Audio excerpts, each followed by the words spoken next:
ഇപ്പോൾ തിരുവനന്തപുരത്ത് നിന്ന് ദർബാർ ഹാളിൽ നിന്ന് എസ് വിജയകുമാർ കൂടി നമുക്കൊപ്പം ചേരുകയാണ്. VS എന്ന് പറയുന്ന ജീവിതം മുഴുവൻ വളരെ ട്രാൻസ്പെറൻ്റായി ജീവിച്ച പൊതുപ്രവർത്തകന് സംസ്ഥാനം വിട നൽകുമ്പോൾ എന്തൊക്കെയാണ് അവിടെ നിന്നുള്ള വിവരങ്ങൾ? വിജയകുമാർ.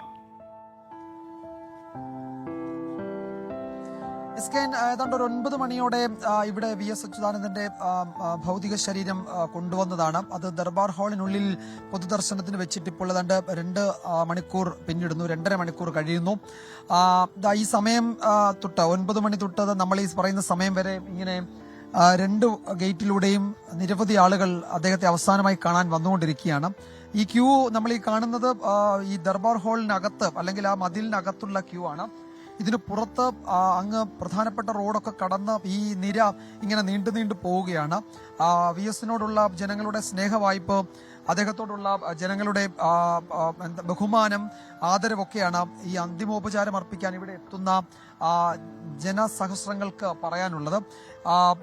പ്രമുഖരുൾപ്പെടെ പ്രധാനപ്പെട്ട നേതാക്കൾ ഉൾപ്പെടെ അതുപോലെ വരുന്നതിനൊപ്പം തന്നെ നമ്മൾ കാണുന്നത്, അത് ഇന്നലെയും ഇന്നുമൊക്കെയായി നമ്മൾ കാണുന്നതാണ്, സാധാരണക്കാരിൽ സാധാരണക്കാരായ വളരെ സാധുക്കളായ മനുഷ്യർ അവരുടെ ഒരു പ്രിയപ്പെട്ട നേതാവിനെ വിട നൽകാനായി ഇവിടേക്ക് വന്നുകൊണ്ട് ഇരിക്കുകയാണ്. അത് ഒരു പ്രധാനപ്പെട്ട കാര്യമാണ്. കാരണം VS ആരുടെയൊക്കെ പ്രശ്നങ്ങളിലാണോ ഇടപെട്ടത് അവരാണ് VSനെ ഇതാ ഇപ്പോൾ കാണാനായി ഇങ്ങനെ ഇവിടെ രാവിലെ നല്ല മഴയായിരുന്നു. ആ മഴയെ അവഗണിച്ച് ഇപ്പോൾ നേരിയ വെയിലുണ്ട്. ഒന്നും വകവയ്ക്കാതെ, കാലാവസ്ഥയൊന്നും വകവയ്ക്കാതെ ഇങ്ങനെ ഇവിടേക്ക് വന്നുകൊണ്ടിരിക്കുന്നത്. നമ്മൾ ദൃശ്യങ്ങളിൽ കാണുന്ന ഈ ക്യൂ അങ്ങനെ നീണ്ട് അങ്ങ് പ്രധാന റോഡും നിരത്തും കഴിഞ്ഞ് കുറെ കൂടി മുന്നോട്ട് പോകുന്നുണ്ട്. ഇതൊരു ഗേറ്റിലെ മാത്രം ക്യൂ ആണ്.